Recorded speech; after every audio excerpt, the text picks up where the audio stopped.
right back at you. It's Ron and Hope, Unfiltered, Real, Raw, Relevant. This is what marriage is. It's lipstick. When did you drink my tea? A little bit ago. You in go the ahead office. And tell them what it is. Go ahead and tell them what it is. What? Real. Already did. Real, Raw, Relevant. So, yeah, I did. I forgot to take the lipstick off. Yeah, she can't be There's a incognito tip. with the Take pink your lipstick off of the straw when you steal our drink. Yes. Okay. Without our knowledge. And I like you drinking after me anyway because you backwash. Remember a couple of episodes ago you backwash? But no, I don't. So anyway, we are glad that you're here today. We got some fun topics, but you know what? Today's not that fun. Today, challenging. It's challenging. Today's challenging. It's really about how to sustain success and how to go the distance in life. You know, I think that's one of the hardest things. Most of us start out in life like, rah, we're going to do this. We're going to jump into this diet. We're going to jump into this new business. We're going to jump into this project. And then life happens. But yeah, then boredom sets in. Yeah, frustration burnout. Sets in. Yes, tired. Money kids, problems, finances. Kids. So how do you go the distance? How do you end strong? I want to end strong. And every one of those things you talk about, every one of them has to be managed. Yeah. Because you keep the goals, you keep the dreams in sight, but you got to manage everything that life brings your way because you will not be dealing in your 50s with what you did in your 20s. You'll not be dealing with in your 40s what you did. I mean, all these different seasons, you're headed in the same direction, but it's like going through terrain. You go through rain, you go through wind, you go through sand, you go through desert. So it's all on the way. But I got to be able to manage the heat. I got to be able to manage the cold. I got to have the rain. I got to have the snow. That's kind of what life is. How do I stay on the road, but manage all the seasons? Don't derail. Yeah. Don't stop. Don't quit. Don't fall apart. Yeah. And got to give a little bit of credit where credit's due. We just had a couple of days recently with John Maxwell. Yes, it was glorious.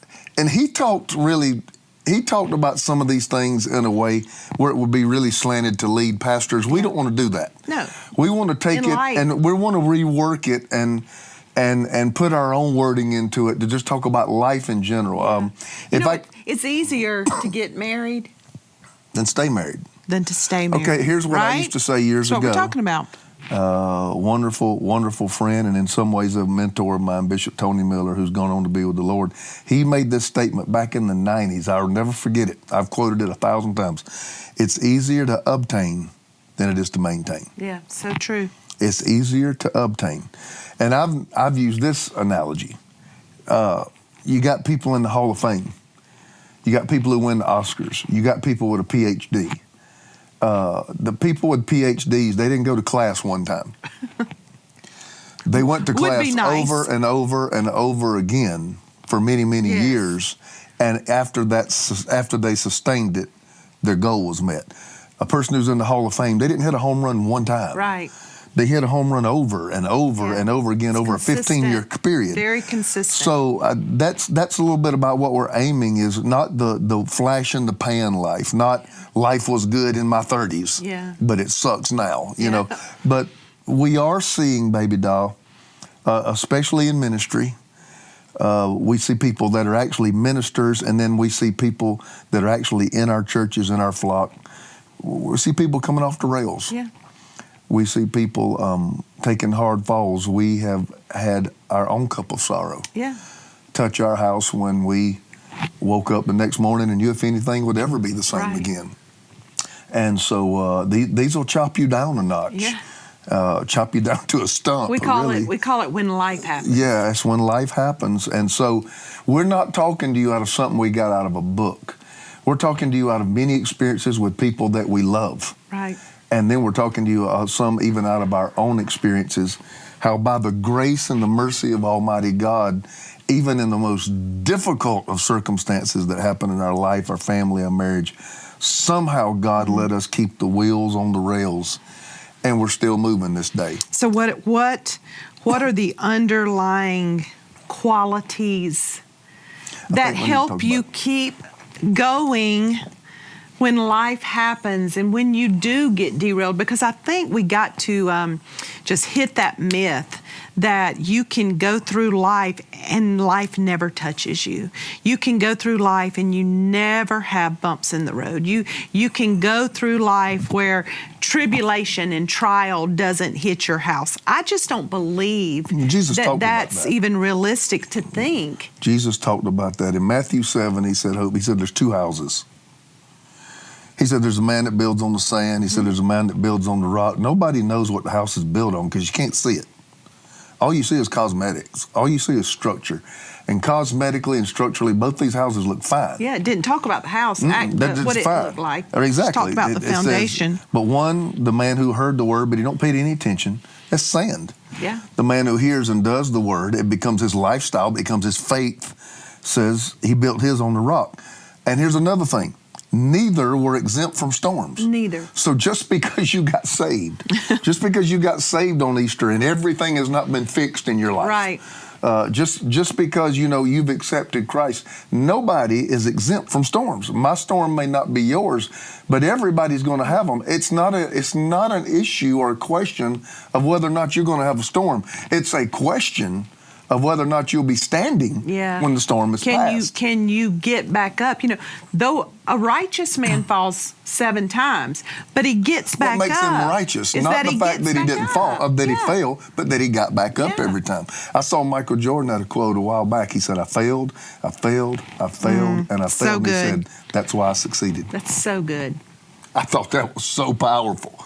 In other words, no failure stopped him. I think people think being successful is that you never have a failure. Mm-mm.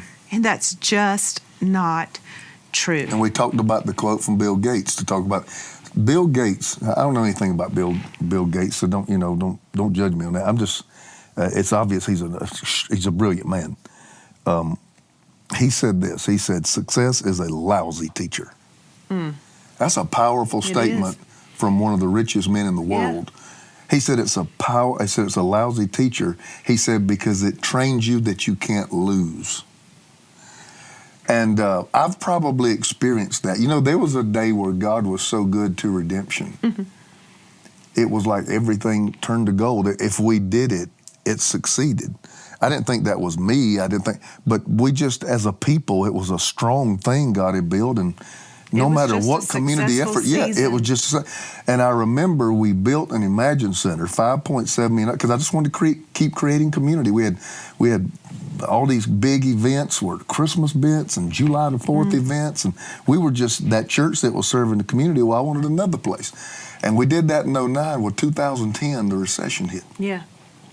And this big, strong, worldwide, global ministry, we were inches away from declaring bankruptcy. Right, I remember. I mean, inches. I remember the phone calls. I remember laying off 17 single moms in one day. And cried. And I felt like the devil. Yeah. I went you home came and home wept and put your head in my lap. And I wept. And so success is a kind of a lousy teacher, because if I look back, as much as I hate this, I've probably learned more from pain than I ever learned from a victory. Yeah, and we don't like waiting either. No. Nobody likes to wait. Speaking of waiting, nobody likes to wait to get paid either, right?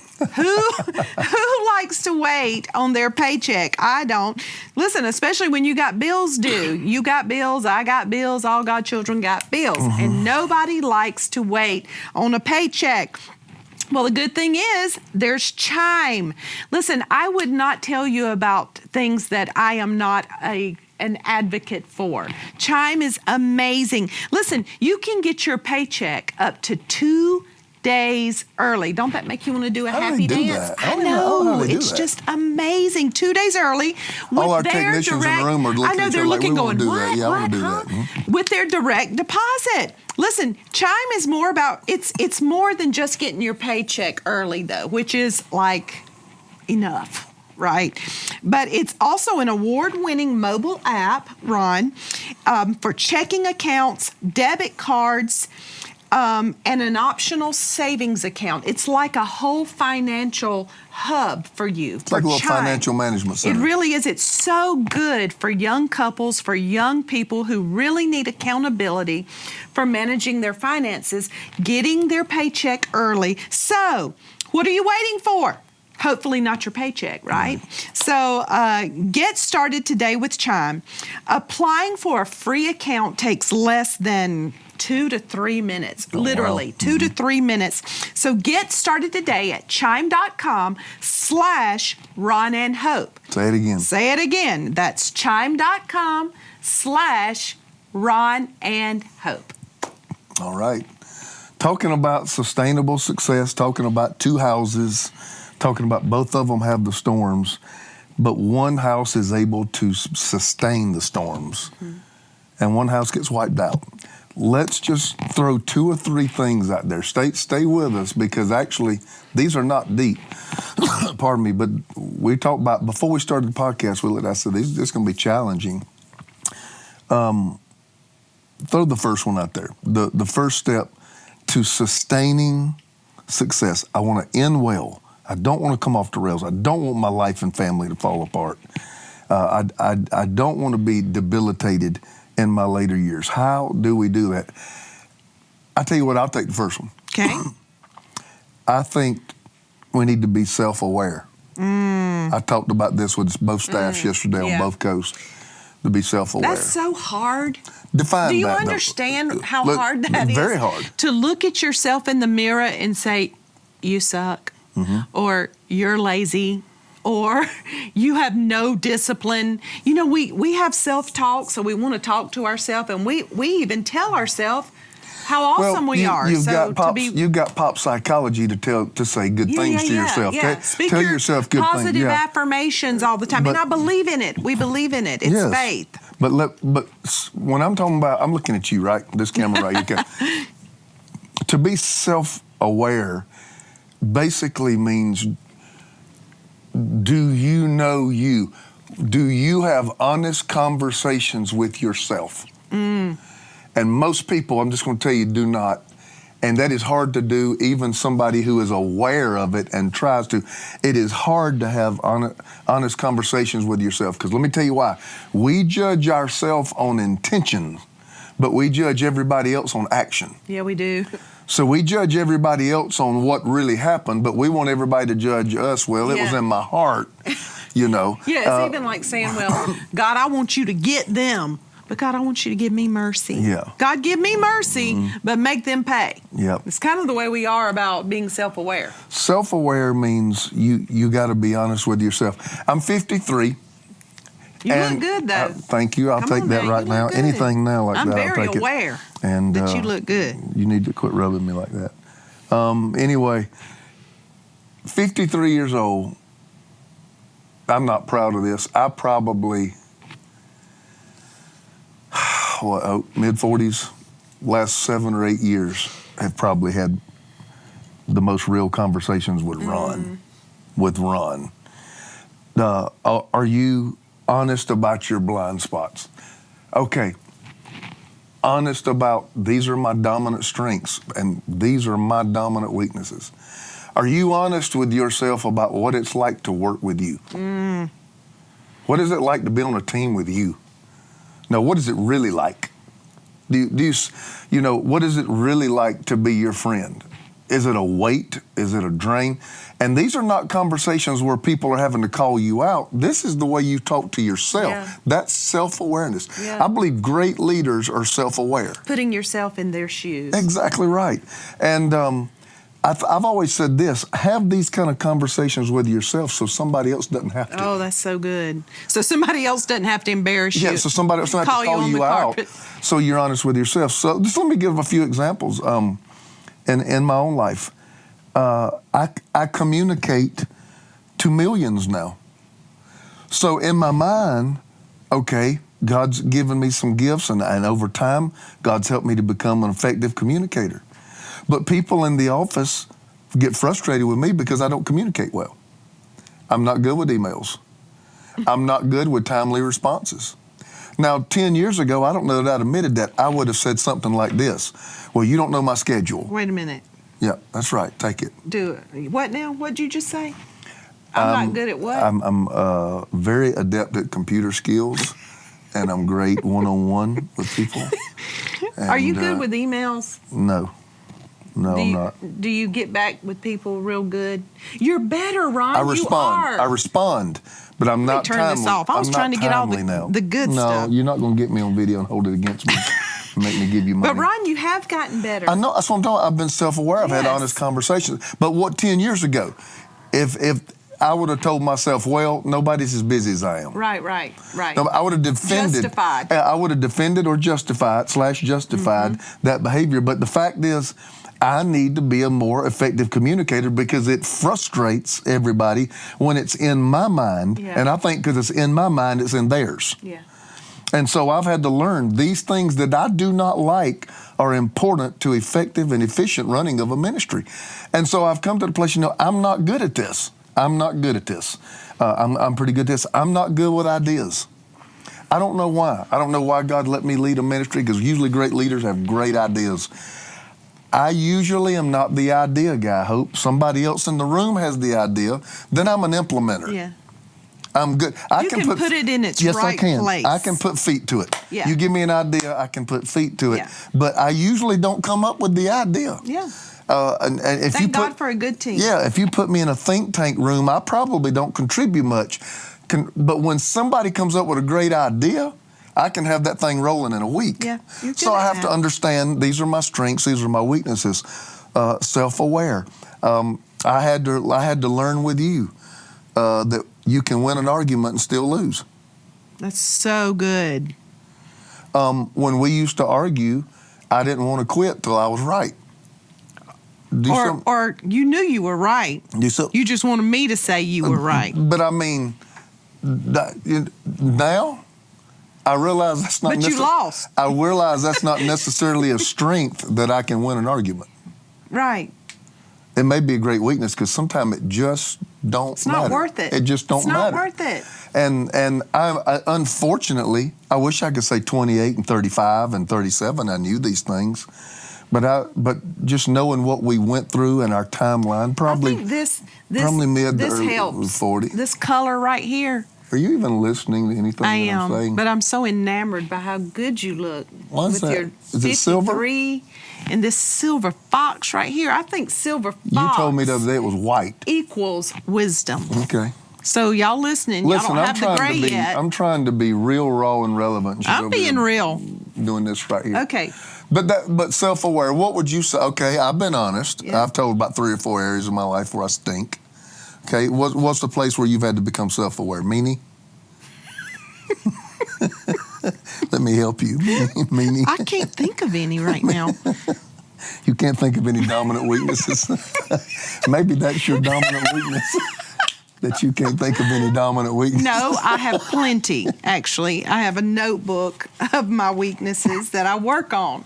But I would say overarching of my life, the number one weakness I have had in my life, and you will probably say yes and amen, has been discipline.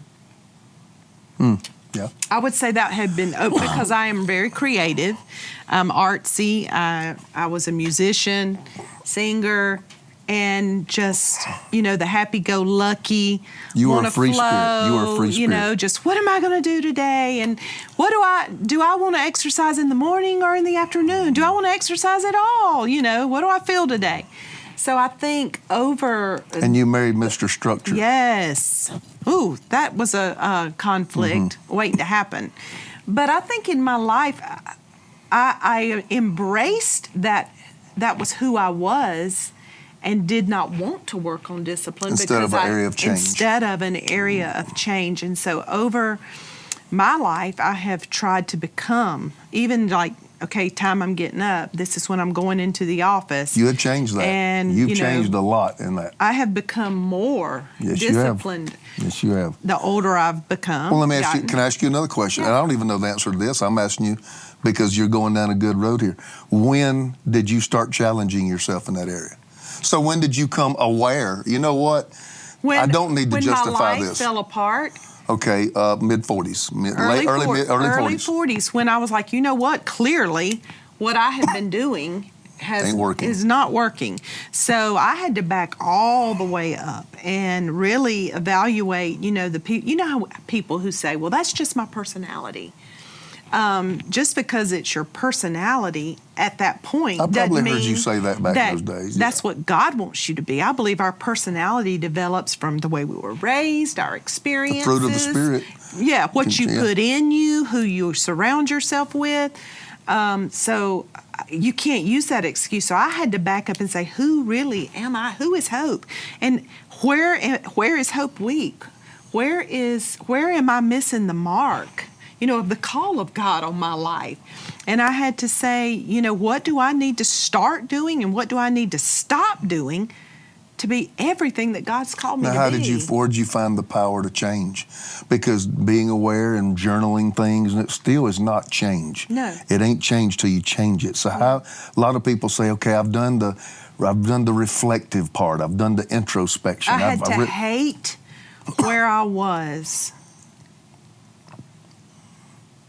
and desire something different. I had to hate where I was instead of embracing where I was and making excuses for where I was. I had to want change more. I had to want to be better more. So the pain of staying the same had become greater than the pain of change. Yeah. So in other words, you looked at change and it became your friend. Because where I was wasn't good. Right. And it was going to be hard either way. Stay there, all these terrible consequences, or be in pain to change and get good results. Because I think the power to change is where a lot of people would say, I'm willing to look at myself. Yeah. I'm willing to write things down and challenge, but then the actual power to change a personality and lifestyle and attitude and way of thinking. And it's not quick. No, it's a not process. Easy. It's a lifelong process of growing. Growth It's does a not never-ending journey. happen quickly. Yes, it's like a never-ending child journey, yeah. born into the world. I mean, it takes a long time to grow and to change, and growth hurts. I could morph just this into just something a else. muscle. To grow a muscle, you have to put pressure on it Over time. to make it grow. Consistently over time. Consistent pressure. People ask me, they say, Pastor, I can tell physically you try to take care of yourself. I'm grateful for that because actually I work very hard to take care of myself. But they say, you must really work out hard. I really don't work out that hard. I tell them, I said, the thing is I don't miss. That's so good. It's not that I go in there and I'm doing these Terminator workouts. No, I don't walk out and can't walk holding on to stuff and burned out, my muscle fatigue. I don't work out, but I don't miss. So good, It's Ron. the consistency of the fact that I don't miss. Yep. And so the long and short of it is self-awareness is a big key. Let me say this one more time, okay? Having honest conversations with you so that nobody else has to. That's good. What's another one? I would say accountability. That's exactly, Ron, that's what I was going to say, is accountability. We talk about these things all the time. Seriously. We just don't do this on a podcast. To be able to go the distance. That's what we're talking about, being able to go the distance, to be successful for a long time, not just 1 month, not 1 week, not 1 year, over your lifetime. And I would say your circle is so important. Really, your circle is so important. A wrong one can just... your mom and daddy, my mom and daddy, they're country people, so they would say, you lay down with dogs, you get up with fleas. They had all these funny sayings, but birds of a feather flock together. The Bible's a little more spiritual. Yeah. Bad company corrupts good character. And that always intrigued me, that scripture. Bad company corrupts good character. You would think that the good, right, would go in and change the bad. But it's the bad That's usually not how it that works. can change the good. Yep. So you can't say, well, I'm just going to go in there and spread my light, and I'm going to go in there and change this man. Most people get their light put out. Yeah. When they do that. Accountability is not just an accountability mentor. I appreciate everything Promise Keepers back in the 90s. I mean, trying to find someone, and whenever you're about to watch porn or whenever you're about to call whenever you're about to do that, call your accountability partner. I appreciate all that. There's nothing wrong with any of it. But in my life, there was never somebody when I was getting ready to sin. Right. I mean, it's just not. And so when I say accountability, I'm not talking about necessarily a person. I'm talking about your spouse. Yeah. My marriage is my accountability partner, which means my wife cannot be surprised when I reveal a struggle. Yeah. Especially ladies, if your man ever comes to you and reveals struggle, don't drop your jaw. How dare you? Because he just told you the last one he ever will. So Hope had to earn that trust over time, but my struggles usually I bring to you. Yeah. And then vice versa. Vice versa. You have to be willing to accept what your flaw. Accountability partner is bringing to you, the flaw. They're saying, if I came to you and said, Ron, I really want to talk to you about something. I see this in you. And it's, it's really hurting me, or it's harming your leadership. This ain't going anywhere or it's good. not going, yeah. And you can't be defensive. You have to know that they love you and they want the best. I remember several times in our marriage, I've come to you and you would get frustrated with me. And I'd say, Ron, we're on the same team. I'm doing this because I'm just telling you this because I want you to be better. And that's hard when you got somebody who is your spouse and you want to put your best foot forward and they're coming to you saying, you stink in this and you're not doing a good job at this. Let's be real, raw, and relevant. It's hard for the person you're sleeping with to call you out. Yeah. You're my lover, and the next day you're also calling your me helper. Up. Exactly right. And those are dynamics that have to be managed in marriage. I'll tell you another thing that keeps me accountable: being a pastor. Yeah. I don't want to disappoint people. I have to be able to get up in a pulpit with a clear conscience. I'm not above it, certainly, but there's just something about me. If I know I'm not right with God, I lose all my confidence. Yeah, you do. I lose all my confidence. And if I know I'm right with God, I can hit that thing like a lion. And it's not even just if you're right with God. If you're not right with me. Yep, I lose my confidence. If me and Ron have had a bad day, or it's Saturday, oh my gosh, and we've had an argument or a tiff, or we're not speaking, or whatever. I mean, it can be something small. But I can't Ron, preach. I can be in the bed asleep, and it's 11 o'clock at night. Wake her up. 12 o'clock at night. Even, and he'll come tap on me. Hope, I need to talk to you. We got to get this right, or I can't even go preach tomorrow. And I honestly can't. I'm just telling you. I said, now I'm mad at you for two things because you woke me up. And but you do get frustrated because I've wakened you up many times over Yes, the years. you But have. the fact is, I think you value the fact that stuff bothers me. Yeah, that you want us to be right. You want to be married to a man that if he's done wrong, it bothers him. It bothers him. And so, but I've often thought of the things that, because of what I do for God, what has that kept me from? That's good. It's really good. The accountability that I have a service unto God and unto His people has kept certain boundaries in my life. Not only that, my accountability to God. The word sin means missing the mark. It needs to bother you. Yeah. I'm not trying to preach, but it needs to bother you if you miss the mark. If I know I have sinned against God, Hope, You'll stay up all night. I have to get away. You have seen me. Yeah. If I know that there's been an area in my life that contradicts the grace on me and the call on my life and the goodness of God on my life, there's a deep-seated conviction that comes, and I have to make things right with God. So I know people, you may have an accountability partner, you may have a friend or a father or a mother in the faith that you look to like that, but to me it ain't just that. To me it can happen in your home, it can happen in your marriage, it can happen with God. Yeah, I was about to say God's word. Ultimately, yeah. It'll smack you in the face. It will. It always holds you accountable. It is a mirror into your heart. And, if you're not in the Word, I don't understand that. I don't understand how you can stay on the straight and narrow, how your marriage can function properly, how you know what to do with your money, how you know how to live this Christian life if people are not practicing spiritual disciplines in prayer and in the Word. It just blows my mind. But these are just some. Let's throw out one more. I don't know how much time we got. I was looking for a counter. Minutes. Humility. Humility. Now, this is more of an attitude. Accountability is something you put in place in your life to protect you. Self-aware is being honest with yourself about dominant strengths, dominant weaknesses. Humility is a posture. It's a posture of the heart. Ego is like plutonium. Yeah. It's like plutonium. We've seen it 100 times.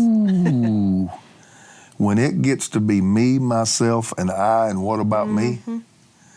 When those questions start coming in your mind, like, talking about going nowhere good, that's going nowhere good when you start saying those things to yourself. Humility is the answer to ego. Humility is the answer to pride. I define humility as this: I can't brag about it because it's not me. How can I have an ego about a life that I didn't give me, breath that I didn't put in my lungs, a gift that I didn't have myself? Everything I have is stewardship and is a gift of God. And so the way I try to walk in a posture humble before the Lord, It's not about you is anyway. the only I used to have a plaque on my pulpit, a big wooden pulpit, had a plaque at the top of it. Every time I laid out my Bible and my notes, plaque at the top said, "It's not about you." And I would read that to myself. Yeah. And I was getting up in front of thousands of people, but it's not about me. No. And so I think humility is key. And you can't get up and talk about how humble you are, because that's pride. That's not humble. That's pride. So I'm not talking about how humble. I'm just talking about It should to be our aware, posture. to be aware and in a we posture. should always say, God, I Thank want you. to be humble. Yes, and that you are understanding that every good thing about you, Came you from are Him. stewarding. Yeah, Yeah. every good and perfect gift comes down from the Father above. So We are it's not mine. deflect glory. Exactly, it's not mine. Yeah. Bishop Tony taught me that too, deflecting glory. I remember people come up and say, "Oh, you didn't." I'm like, "Well, I'm grateful. God's uses good. me God's anyway. good. Yeah. God uses me." I always tried to practice. Let's let it hit me and bounce off and try to give it to God. Because the minute they tell you you're great and you say, "You know what, doggone it, I am great." Yeah. And my daddy always told me, "Don't believe all your press clippings." And my daddy would tell you, say, "You ain't that good." I remember one time, Hope, my dad was, everybody knows the humblest and kindest man, but my dad would challenge me. Yeah. And when he saw God beginning to blow our life up, he would challenge me. And I remember one time after, what was it called? It wasn't Back to Acts, and it wasn't 2:12. It was in Kingdom Momentum. Yes. Kingdom Momentum. I mean, we had that. I think Eddie Long, and that was when Miles Monroe was strolling through, and we had the who's who of Christian speakers. Place was packed like ants on an anthill. We were streaming live, and my dad was there. And after it was over with, everybody's coming up. Awesome conference. Man, this was crazy. That was nuts. The way y'all started this thing out, And my daddy come up and looked at me and said, "You ain't that good." He did. I remember it. Remember that? He said, "You ain't that good." Yeah, and it hurt your feelings. He just would bring you back. But he knew what I needed. Yeah, he did. Because I was getting 100 compliments. So he actually was your accountability partner. He came in and said, "I just want you to know, you ain't that good." Yeah. And what was he trying to say to me? God did this. Yes, he did. And don't you ever lose sight of that, Ron Carpenter. So that's really the bottom line, how you can go the distance. Many of you listening, you got tons of gifts. Self-aware. Tons of gifts, tons of personality. You got a booming business. You're thriving, but especially if you've experienced success at a young age. Yeah. But can you go the distance? I want to be everything God's called me to be. I want to do everything God's called me to do. I want to have everything God says I can have. But I don't want it for this amount of time. I want to be able to go the distance and not just do and have. I want my family intact. I want my kids to love me. I want the people who's worked with me my whole life to say it was a blessing to be in their life. I want that good life. I want the good relationships, and we want that for you. So we're just here throwing out some tips for you. Take it, use it. Recap what we talked about, Ron. Three things to help sustain long-term success, this is just three simple things. Have real, honest conversations with yourself, self-aware. Self-aware. Number 2, and the clock said it's time time to quit. Number 2, be accountable to somebody, something. Give somebody the right to call you out. Yeah. And then number 3, posture yourself in humility, which means there's an understanding. Every good thing that happens, I didn't do it. It's the gift of God. We love you guys. We do. Appreciate you so much. Blessings. Thanks for being here. And share this podcast. Thank you for having us. Share it with everybody, Yeah. and let them know if we've had anything we've talked about that's touched you. We'll see you next time.